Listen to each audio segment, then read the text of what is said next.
Good day to you. You ready to get heavy? You ready to get heavy with our thinking? And talk about what it means to be a person who's studying media from a critical perspective? Talk about critical theory as this chapter gets into, because that's what we're taking on here in our first chapter. We're taking on some sort of heavy duty thinking that hopefully is picking up on some of the information that you've had in previous communication classes. I would think intro to mass media or media criticism being two of them, and analysis of communication being a third one.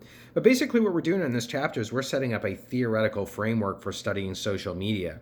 When you think about a framework, think about a jungle gym, right? It's got these joints, and it's got bars and ladders that you have to climb on. But it's also got big holes that you fall through, but the whole thing together is a frame.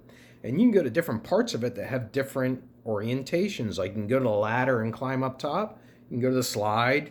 You can go to the swing. You got this jungle gym. It's a frame, but it's got different orientations. And that's kind of what this book is looking like. It's going to provide overall through all of the chapters a framework like a jungle gym that will help us go to different parts of it and study social media.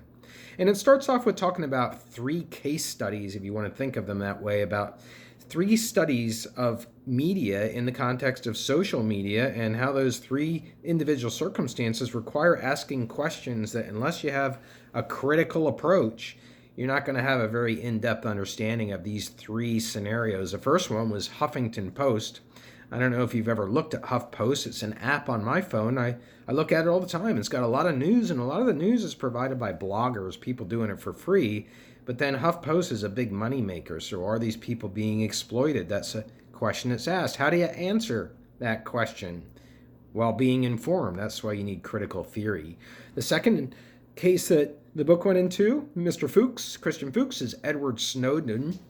And he's a person who revealed a lot of the secrets in the U.S. government as far as what the government does in tracking the average individual citizen. All the information about you, your birth, your date, your height, your likes, your dislikes, the websites you visited. Who gets a hold of that information? Edward Snowden cracked that wide open with 3 pieces of software that are doing that for the federal government and the National Security Administration. Is that right? He's working for the government. Is that right?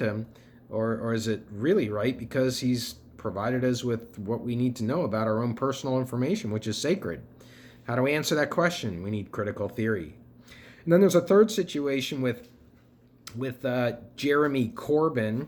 Got this guy out of order. He was actually the second one talked in the book. And that does open up something that I want to point out, that the author for this book, Christian Fuchs, is British. He does write in a British style. You will see some grammar differences. For example, the comma going outside of the quote marks. That's not the way we write in America. But Jeremy Corbyn is the leader of the Labour Party, an opposition party. You may not know what that means, and basically like the Democrat Party in our system right now at the level of the presidency. And Jeremy Corbyn is the leader of the Labour Party, and the way he's been described by social media is something that the author believes he is not. So how do you analyze whether that's been fair, the way that Jeremy Corbyn has been treated?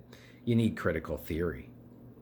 But before we get to that, we have to ask the question, what is social in social media? What does it mean to be social? How are media social media if they're truly social media? And to develop this critical framework, Fuchs rolls out 4 criteria that should be met for us to consider a social medium to be a robust social medium, that they should be doing all 4, according to him, to be a true social medium. So the first one is providing information and cognition. Information is something that you digest, you think about on a daily basis. You check the weather app, you absorb it, you look at it, you decide what you're going to wear, you decide whether you're going to play golf, whether you're going to go out in the rain. That's information that you're getting from your app on your phone. You're processing it. Okay, seems like a basic. That has to be there. The second criterion is that there should be communication.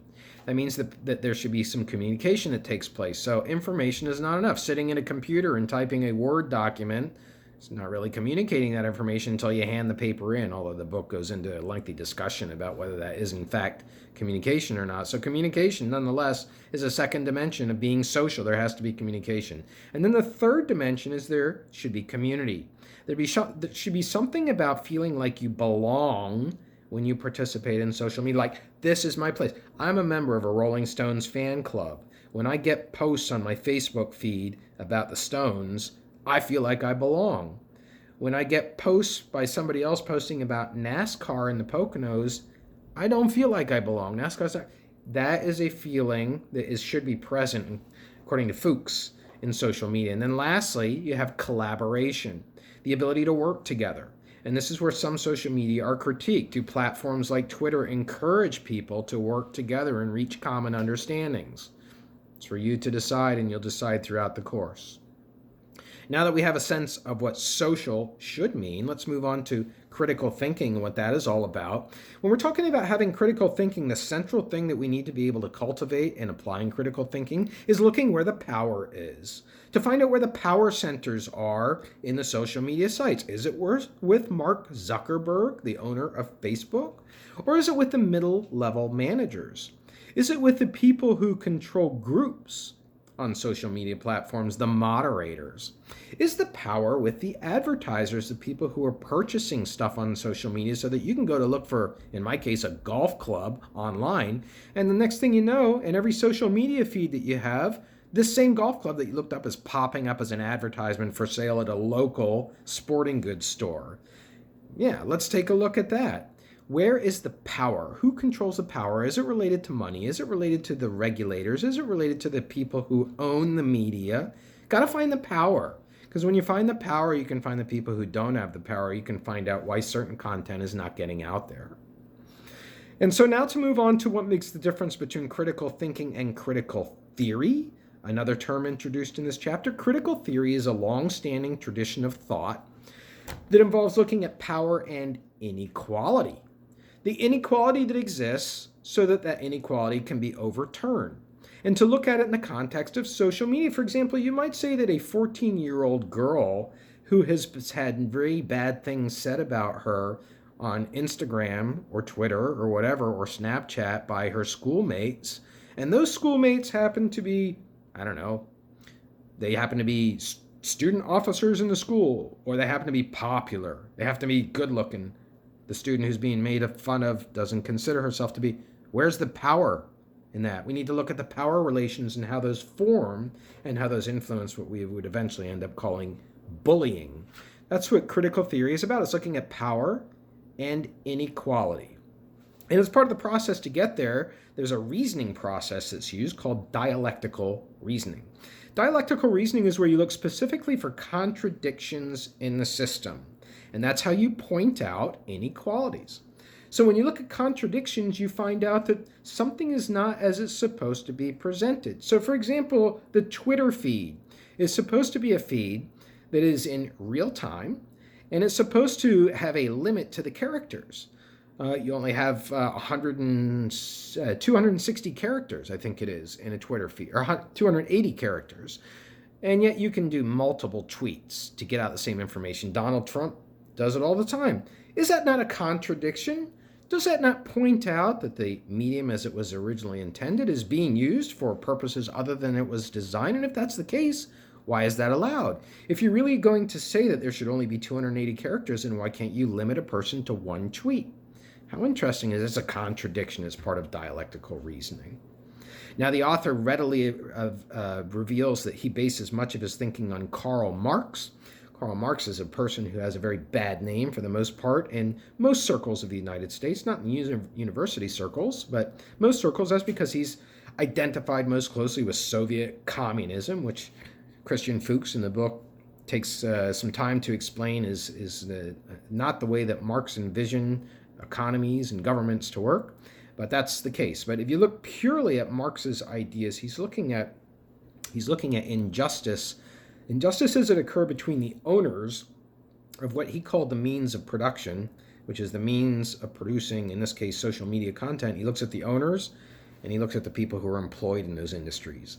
And those people who are employed often, they get the short end of the stick. Now, we don't look at it today like Marx did about people being abused and unions being needed and people working in factories. We don't look at things like that. We look at people who are working for free, for Huffington Post, for example. And yet Huffington Post is making millions of dollars off those free blogs. So that's the basis of Marx, is to look for social justice and inequality.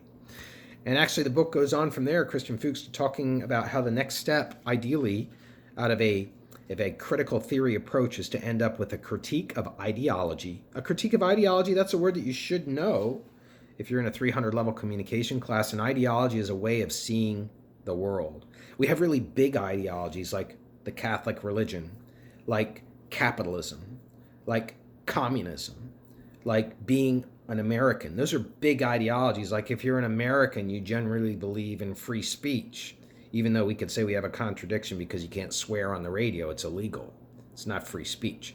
But we would say we believe in that. It's an ideology. So now what I've just done is I've critiqued that ideology by pointing out a contradiction.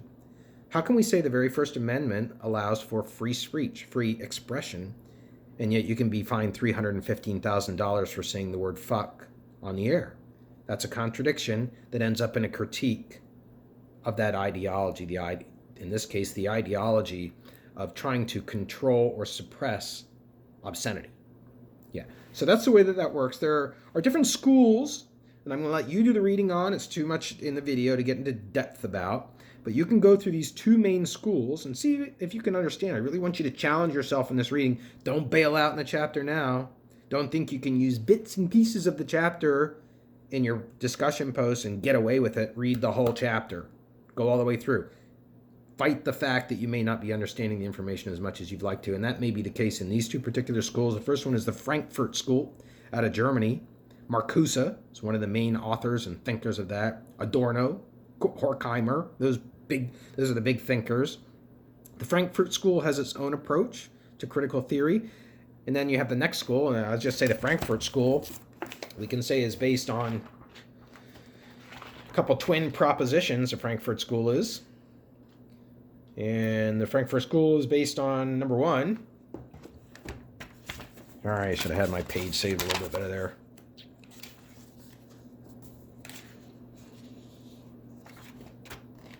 Oh, I've lost my place. Okay, critique of domination and exploitation. Two strong terms. Domination and exploitation. How can we say that a social media platform comes to dominate us? In a way it does it not? I know you know people who are addicted, who cannot do a day without their social media, who go into absolute anxiety fits if they don't have their phone in their pocket. That's a domination, is it not? How does that happen? Is that Verizon? Is that the notifications? Is it the buzzing in your pocket? Is it being able to see that people are liking what you're putting? What's driving all of that? That's what we're going to get at in this class. We've got to look at domination, exploitation from the Frankfurt School's point of view. And then the second school, the second big school, one that should test your intellectual prowess, is political economy, the School of Political Economy. And the School of Political Economy is the study of social relations, particularly power relations, that mutually constitute the production, distribution, and consumption of resources, including communication resources. That's a mouthful, but it's saying, in essence, you're looking at the study of the social relations, and in particular, relations between people where there was power differential, a boss, an employee, a mother, a son, an older person, a younger person, a person who has higher education, a person who has lower education, a person who has more money, a person who has less money, a person who's been elected, a person who hasn't been elected, power relations. And we try to figure out how those two things together between the people who have power and the people who don't end up constituting the production and the consumption of the media content on social media. And that's what we're going to be taking a look at, those power relations as we go throughout this course, and eventually what we end up seeing on Twitter, Facebook, and all the rest of them. All right, so I said it was going to be starting off heavy, and we're up here in the clouds right now. We're going to be bringing it down here as we go throughout the course, but we've started off with a critical theory of social media.